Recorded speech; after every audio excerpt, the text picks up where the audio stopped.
Hello and welcome to my review of the Orks Mekboy Workshop.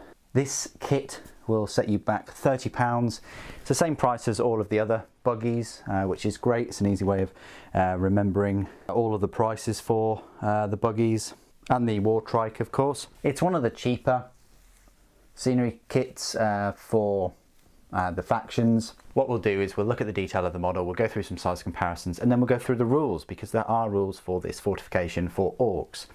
Now, it consists of these three kind of scrap heap piles, a fair amount of detail, or at least there's a lot going on. You can definitely see the shared aesthetics with the different wheels and screws, and even a bit of a chassis there for the current buggies, and exhausts and radiators and a couple of weapons, springs, coils. Of course you can make your own, you know, you could put a base there and then just pile a load of spare parts.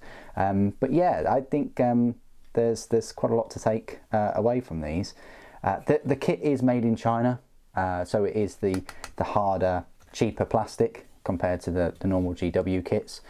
So that's one of the junk piles, or parts piles, or treasure piles in the eyes of an orc. This is another one. You've got some kind of hatch there from one of the Mechanicus scenery kits. You've got you know, some cogs, lots and lots of cogs and gears and springs and wheels and valves and control panel there. Gas canisters, cylinders. Yeah, there's, you know, if you look close enough, you can see a lot. I mean, that means that you know, when you come to paint it, it's going to be a bit of a pain. And then this one has, again, another chassis of a vehicle, a valve, some kind of Imperial crate, a toolbox that's just splayed open. I mean, yeah, and a couple of engines there as well, and an oil drum as well. So yeah, they're the three sort of scrap heaps. Then you've got three barricade type things. You've got this long one, which consists of iron girders, slabs of metal, a wheel, front of a vehicle, another chassis of a vehicle, some lights. That's nice. Maybe you could paint them Christmassy, put some snow around it, and there you go. So that's one of them. This is a medium-sized barricade, again with a wheel and some big chunks of metal, an orc symbol there, and some corrugated sheets with some, but still with some power. There's a little bulb there, and then again, valve system, looks like a dashboard of one of the vehicles, and a door. I like how all of these parts have some connection to all of the buggies. So there you go, you've got a radiator there, and more iron girders to hold it all together. And the smallest piece in the kit by far is, quite rightly so, the big adjustable wrench, and then you've got a box of wrenches and spanners and a hammer, and yeah, loads of bolts, nuts and bolts. You can glue this on the model somewhere, or you can just keep it loose like I have, and then you get to the main part of the kit. Now, yeah, looking at this, £30 seems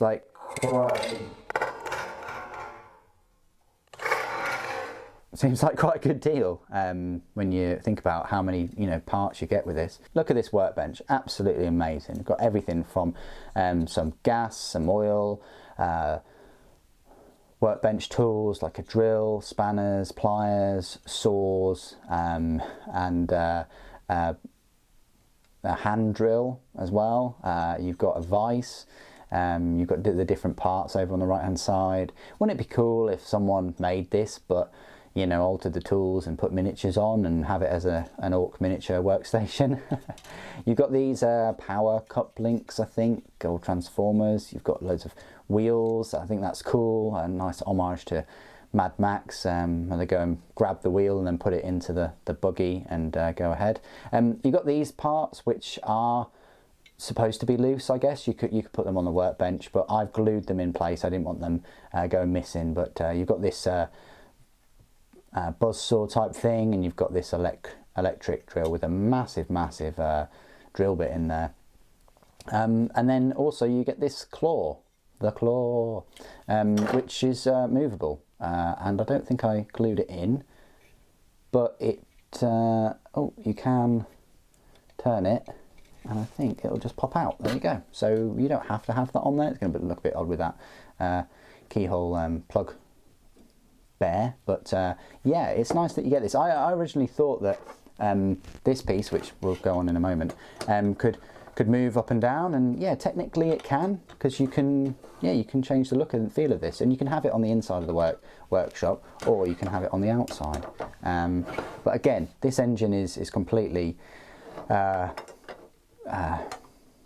additional. You don't have to hang this, but it's going to look a bit odd if you don't. You've got some lights there. You've got this Ork mechanic kind of sigil, and yeah, it's just cobbled together. Really cool, really rustic. I like the look and feel of this scenery kit, and it works so well, guys, with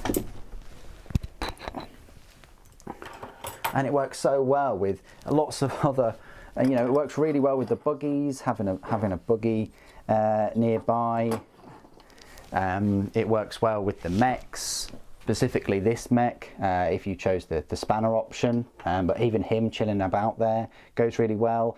The grot oilers and just little grots around from the mech guns kit goes well. It really does capture the look and feel of orcs and mechs, and them just building things that work because they think that they will work. And it's great if you want to have a narrative battlefield with a little settlement of orcs. I always wish that orcs had more settlements and more buildings in general. This is kind of the only thing we've got at the moment. I'd definitely like to see them have more like custom built turrets and bunkers and all kinds of things.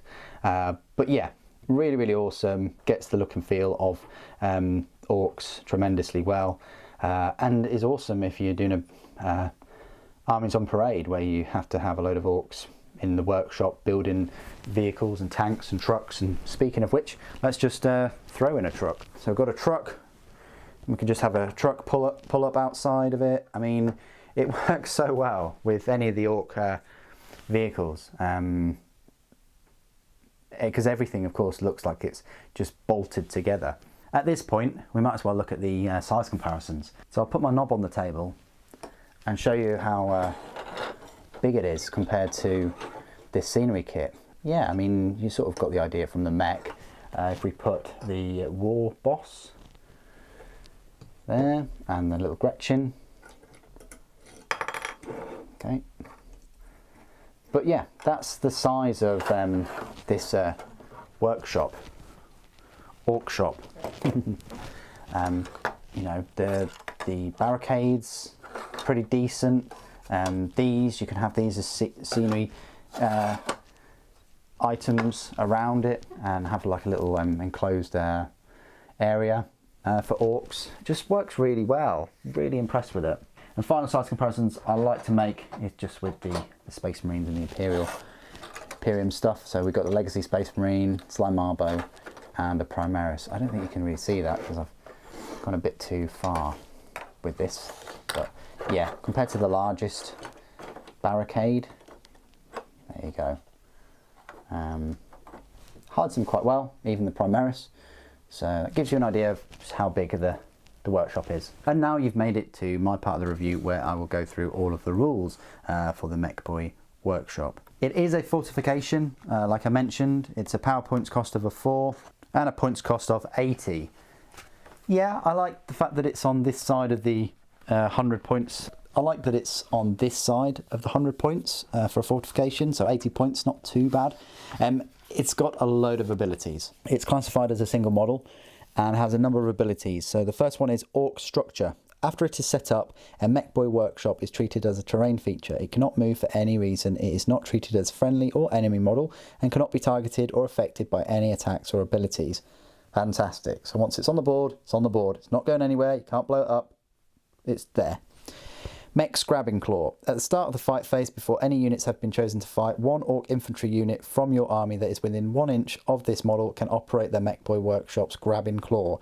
If it does so, select an enemy unit within 1 inch of this model and roll a d6. On a 4+, that enemy unit suffers d3 mortal wounds. It's nice. Custom Job. At the end of your movement phase, one Ork vehicle unit from your army that is within 1 inch of this model can receive a custom job. If it does so, then until the end of the turn, that unit cannot shoot or charge, and the attacks characteristic of models in that unit is reduced to 0. But you can choose and resolve one of the following effects. More speed. Until the end of your next movement phase, increase the move characteristic of models in that unit by 6 inches. In addition, roll a d6 to see if that unit receives something extra special. On a 6, add 1 to the charge rolls for that unit for the rest of the battle. The second effect is called More Rivets. That unit regains D3 lost wounds. If there is a big mech or mech from your army within 1 inch of this model and it is not used its big mechaniac ability to repair a vehicle this turn, it can oversee the custom job. If it does so, the unit regains 3 lost wounds instead of D3, and the model that oversaw the custom job cannot use its big mechaniac or mechaniac ability this turn. In addition, roll a d6 to see if that unit receives something extra special. On a 6, add 1 to the toughness characteristic of models in that unit for the rest of the battle. That's amazing. So not only are you regaining the 3 lost wounds, you also possibly could get an extra toughness. And the final effect is More Daka. Choose one weapon, excluding a bubble chucker, that a model in that unit is equipped with. The next time any models in that unit fire that weapon, the weapon makes the maximum number of attacks. Example, a weapon with the heavy 2d6 type will fire 12 shots. That's pretty decent. You've got a Morkanaut nearby. You're going to be getting 9 shots with it. You've got looters. You're going to be firing off 15 shots with the D3. You've got killer cans with their Grotzukas. You've got death threads. You've got gun wagons with their D6 kill cannons. You've got the mech guns, of course. So you've got the custom mega cannon, get 6 shots. The smasher gun will get 3, and so on. In addition, roll a d6 to see if the unit receives something extra special. On a 6, add 1 to the chosen weapon's damage characteristic for the rest of the battle. Fantastic. A unit can only receive a custom job once per turn. The keywords Orks Mekboy Workshop. So there you go, a really useful bit of kit. I think 80 points is reasonable for what it's giving you. It gives you a 50-50 chance of inflicting mortal wounds on any enemy that gets close to it. I mean, it's got to be like within 1 inch of it, but also it gives you those 3 custom jobs with something extra special. Whether you want more speed, whether you want to regain the lost wounds and it bump up the toughness, or whether you want a weapon to fire at full pelt and increase the damage. So really useful unit. Can't be destroyed too. In a way, it does encourage you to turtle with your orcs, but if they're not that far from an objective point and then that's decent. Likewise, if anything starts getting damaged after turn 1, then they can just move into range of this thing and it can repair them. But what do you guys think of the model and the rules? Please put your thoughts and opinions in the comments below. It'd be great to hear from you. Thank you ever so much for joining me today. Thank you for watching. For Gork and Mork.